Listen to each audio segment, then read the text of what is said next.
Avant de plonger dans cette histoire incroyable, pensez à vous abonner à la chaîne et à activer la cloche. Ici, chaque récit a quelque chose à dire, et vous ne voudrez pas en manquer un seul.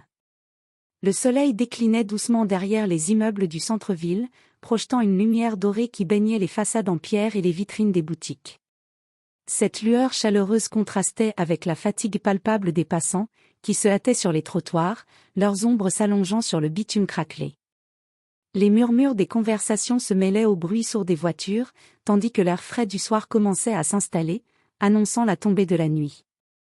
Sur un banc non loin d'un parc, un petit garçon était assis par terre, la tête basse, les épaules tremblantes sous le poids des larmes qu'il s'efforçait de retenir. Son visage rond, encore enfantin, était marqué par une expression de détresse silencieuse. Ses cheveux bruns, en bataille comme s'il venait de traverser une tempête, tombaient sur son front humide. Ses yeux, rougis et gonflés par les sanglots, fixaient le sol, trahissant un profond désespoir. À côté de lui, son vélo reposait, malmené. La chaîne pendait, défaite, laissant le petit véhicule inutilisable. Le garçon avait tenté à plusieurs reprises de la remettre en place, ses petits doigts maladroits cherchant désespérément à redonner vie à son jouet préféré. Chaque échec l'enfonçait un peu plus dans la frustration et la tristesse. Non loin de là, un homme se tenait droit, son regard dur et agacé scrutant la scène. Vêtu d'un costume parfaitement taillé, ses chaussures brillantes tranchant avec la poussière des rues, il incarnait l'élégance et la réussite. C'était son père, un homme d'affaires millionnaire, habitué à commander, à résoudre rapidement les problèmes. Mais aujourd'hui, confronté à la détresse de son fils, il se sentait démuni. Il sentait la gêne le gagner, irrité par l'attention que la scène attirait et par son impuissance à agir efficacement. Le garçon leva les yeux vers son père, une lueur d'espoir dans le regard, cherchant une main secourable, un geste protecteur. Mais le silence de l'homme était pesant, son regard évitant celui de son fils. La déception se lisait dans les yeux du garçon, mêlée à une solitude cruelle. Puis, soudain, au détour de la foule pressée, une silhouette se dessina. Une femme avançait d'un pas sûr, malgré les vêtements usés qu'elle portait et les cheveux emmêlés qui encadraient son visage marqué par la vie. Ses chaussures abîmées traînaient légèrement sur le sol, mais son allure dégageait une force tranquille, presque une détermination silencieuse. Elle s'agenouilla près du garçon sans un mot, son regard doux posé sur le vélo brisé. De son sac troué, elle sortit un petit outil rouillé, témoignage discret de ses compétences oubliées. Lentement, elle examina le mécanisme défaillant, ses mains expertes bougeant avec assurance, révélant une maîtrise née d'années d'expérience malgré son apparence modeste. « Laisse-moi faire », dit-elle calmement, un léger sourire réchauffant son visage fatigué. Le garçon, surpris mais plein d'espoir, lui tendit le vélo sans hésiter. Ses petites mains tremblaient légèrement, trahissant à la fois sa fatigue et une excitation nouvelle. Ses yeux, rougis par les larmes mais maintenant éclairés d'une lueur vive, s'illuminèrent d'une confiance nouvelle, comme si, en cet instant précis, tout devenait possible.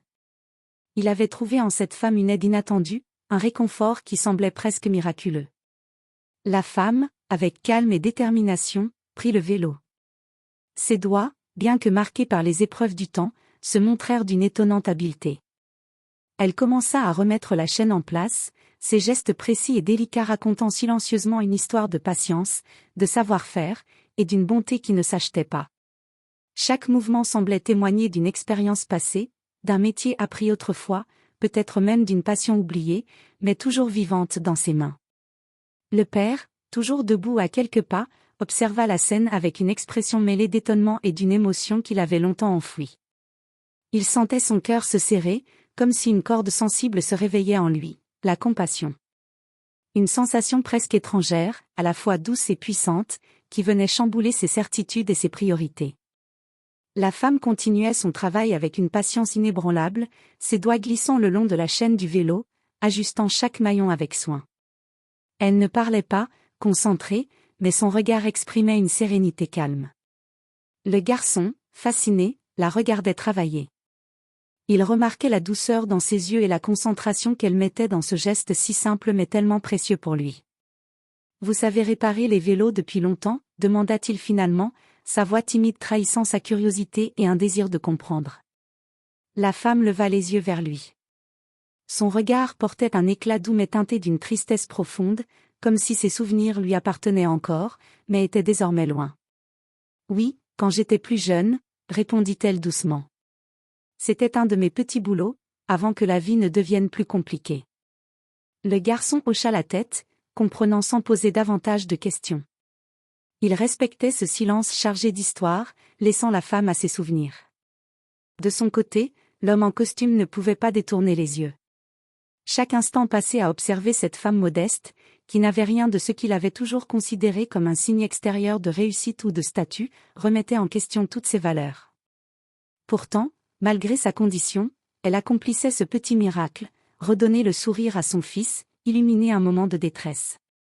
Attiré par cette force discrète, il s'avança doucement vers la femme, le respect et la gratitude visibles dans ses yeux. « Merci, madame, dit-il d'une voix un peu tremblante.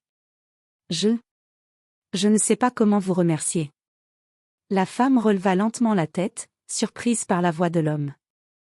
Elle le regarda droit dans les yeux, un mélange d'appréhension, de fierté contenue et de dignité rayonnait dans son regard. Ce n'était pas la première fois qu'elle recevait des paroles de gratitude, mais celle-ci, prononcée avec une sincérité palpable, résonnait différemment. « Pas besoin de remerciements, répondit-elle doucement, presque avec humilité. Il suffit que ce garçon soit heureux. » Le garçon, impatient et déjà rasséréné, enfourcha son vélo. Ses premiers tours étaient hésitants, maladroits, comme s'il redécouvrait un ami cher qu'il avait cru perdu. Puis, progressivement, un sourire franc et lumineux éclata sur son visage, illuminant toute la scène. Se retournant vers la femme, il lança avec une joie enfantine. « Vous êtes ma super-héroïne. » Un rire léger, chaud et sincère, s'échappa des lèvres de la femme. Ce moment, simple et inattendu, avait créé un lien invisible entre eux, un pont entre deux âmes que tout séparait en apparence, mais qui s'étaient trouvés. L'homme, toujours immobile, regardait la scène, le cœur serré. Cette femme, pourtant sans abri, venait de réparer bien plus qu'un simple vélo. Elle avait réparé un instant de douleur profonde, une blessure invisible que les mots ne sauraient guérir. Ce geste humble, mais porteur d'une immense humanité, avait insufflé une lumière nouvelle dans leur quotidien. Ce jour-là, une vérité s'imposa à lui avec une clarté bouleversante, la vraie richesse ne se mesure pas en argent, en biens matériels ou en pouvoir. Elle se trouve dans les gestes simples d'humanité, dans ces moments où l'on tend la main, où l'on redonne espoir. Les jours suivants, l'image de cette femme au vélo ne quittait pas son esprit. Il revoyait sans cesse son regard calme, son sourire malgré la rudesse de sa vie. Une boule se formait dans sa gorge, mélange de honte d'avoir ignoré tant de souffrances, et d'admiration pour cette force tranquille. L'homme, habitué à contrôler tout autour de lui, à commander et à réussir sans faille, n'était pas du genre à s'attendrir facilement. Il se méfiait des émotions, évitait les causes qu'il jugeait trop lointaines ou compliquées. Pourtant, ce jour-là, quelque chose en lui avait changé, une fissure dans sa carapace, une ouverture nouvelle. Il comprit qu'il ne pourrait plus regarder le monde de la même façon.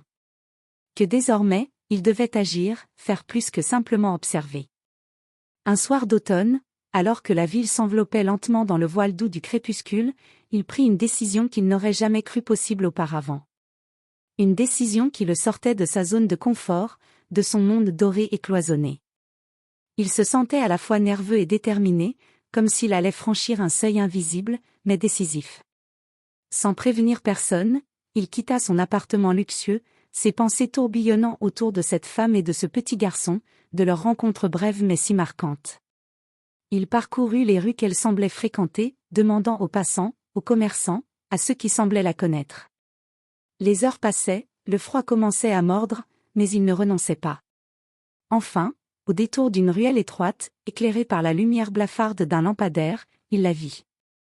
Assise sur un banc usé, elle paraissait fragile, perdue dans un monde que lui ne connaissait que de loin. Ses mains étaient serrées autour d'un sac usé, comme pour en tirer un peu de chaleur, un peu de réconfort. Ses yeux, vides et lointains, semblaient chercher quelque chose qu'elle ne trouvait plus. Il s'agenouilla doucement devant elle, baissant la voix pour ne pas brusquer cette rencontre délicate. « Bonjour, dit-il avec douceur. Je suis celui dont vous avez réparé le vélo du fils. Je veux vous aider. » La femme tourna lentement la tête, surprise par sa présence mais aussi méfiante. Les années d'abandon et de trahison lui avaient appris à se protéger, à ne plus croire aux belles paroles ni aux promesses faciles. Pourquoi, murmura-t-elle, la voix cassée, comme si la question était à la fois simple et infiniment complexe. Il plongea son regard dans le sien, avec une honnêteté nue. Parce que vous m'avez rappelé ce qu'est la vraie force. Et parce que je ne veux plus détourner le regard. Le temps sembla suspendu. Ils restèrent là, à s'observer, deux âmes que tout séparait et qui pourtant, ce soir-là, se comprenaient sans besoin de mots supplémentaires. Pour la première fois depuis longtemps, une lueur d'espoir renaissait dans le cœur de la femme, fragile mais tenace. Ce fut le début d'un chemin inattendu, un chemin où richesse et pauvreté ne seraient plus des barrières, mais des ponts.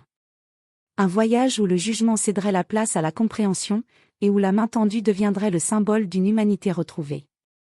Les semaines qui suivirent, la femme accepta peu à peu l'aide généreuse de l'homme d'affaires. Chaque jour, elle faisait un petit pas en avant, franchissant des obstacles invisibles que seuls ceux qui ont connu la précarité peuvent comprendre.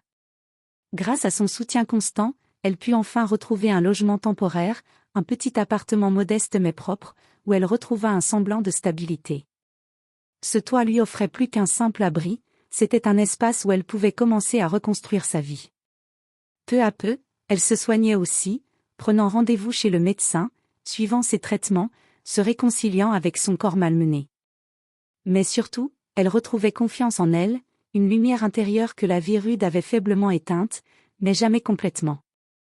Le père millionnaire, quant à lui, découvrait un monde dont il avait toujours été tenu à distance, volontairement ou non. Un monde fait de luttes silencieuses, d'histoires brisées mais aussi de courage discret et de dignité tenace. Il accompagnait la femme lors de ses rendez-vous administratifs, médicaux, professionnels. Il l'aidait à reprendre pied dans un univers qu'elle avait dû quitter bien trop tôt. Mais plus que tout, il apprenait à écouter. Écouter ses histoires, ses espoirs, ses peurs, avec un respect sincère et profond.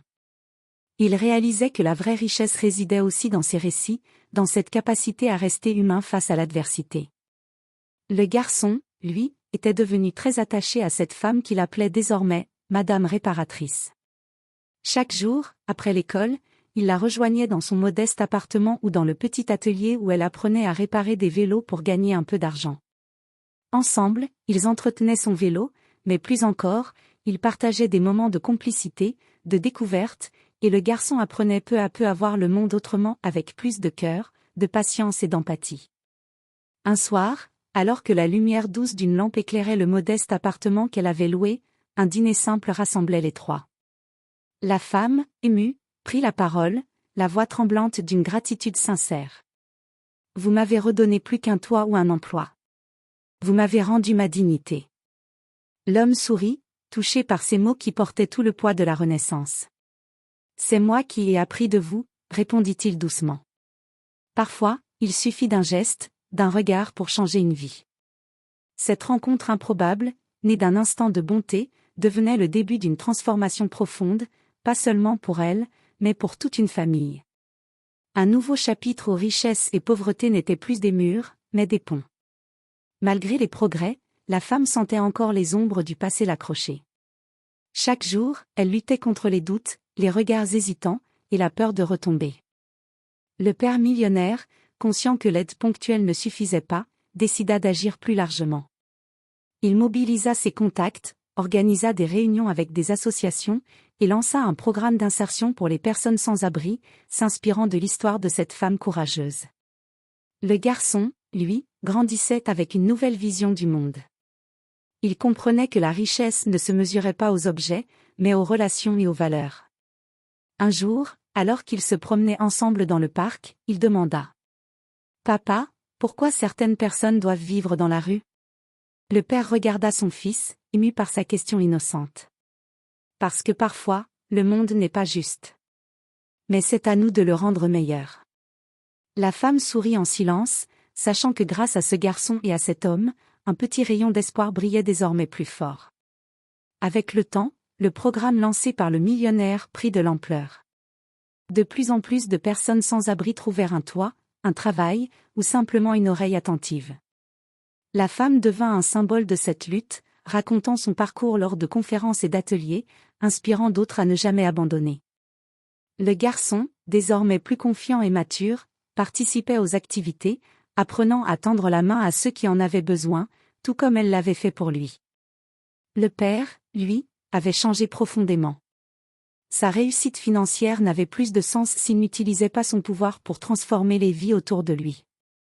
Un soir, lors d'un grand gala caritatif, il prit la parole devant une foule d'invités prestigieux. Aujourd'hui, je vous invite à regarder au-delà des apparences. À reconnaître que chaque être humain, quelle que soit sa condition, mérite respect, dignité et une chance de reconstruire sa vie. C'est notre devoir à tous. Applaudissements nourris. La femme et le garçon, assis au premier rang, se souriaient, fiers d'avoir ouvert ce nouveau chapitre ensemble. Les mois passèrent, et la vie de la femme changea radicalement. Elle trouva un emploi stable dans un atelier de réparation de vélos, un lieu où ses compétences étaient reconnues et valorisées. Sa confiance grandissait chaque jour, et ses cicatrices invisibles commençaient à guérir. Le père millionnaire, lui, continuait à s'investir pleinement dans les projets d'aide sociale, convaincu que la véritable grandeur se mesurait dans la capacité à donner et à changer des vies. Le garçon, témoin de cette transformation, comprenait à quel point un simple acte de bonté pouvait bouleverser un destin. Il rêvait désormais de devenir lui-même un jour quelqu'un capable d'apporter de l'aide et de l'espoir. Un soir d'automne, alors que le soleil se couchait derrière les gratte-ciel, les trois se retrouvèrent au parc où tout avait commencé. La femme regarda le garçon et dit avec un sourire sincère. « Tu vois, mon héros, grâce à toi, j'ai retrouvé mon chemin. » Le père, ému, ajouta. « Et grâce à elle, j'ai appris la vraie valeur de la vie. » Ils restèrent là un moment, entourés par le calme du soir, unis par un lien indestructible né d'un simple geste, réparer un vélo cassé.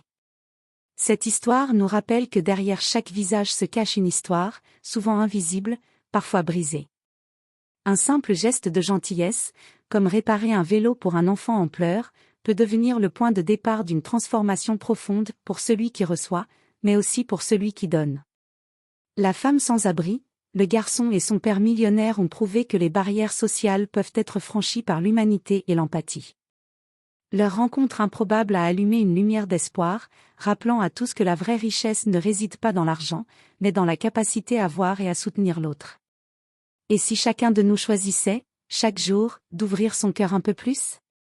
Alors, peut-être, le monde serait-il un endroit meilleur, un vélo réparé à la fois.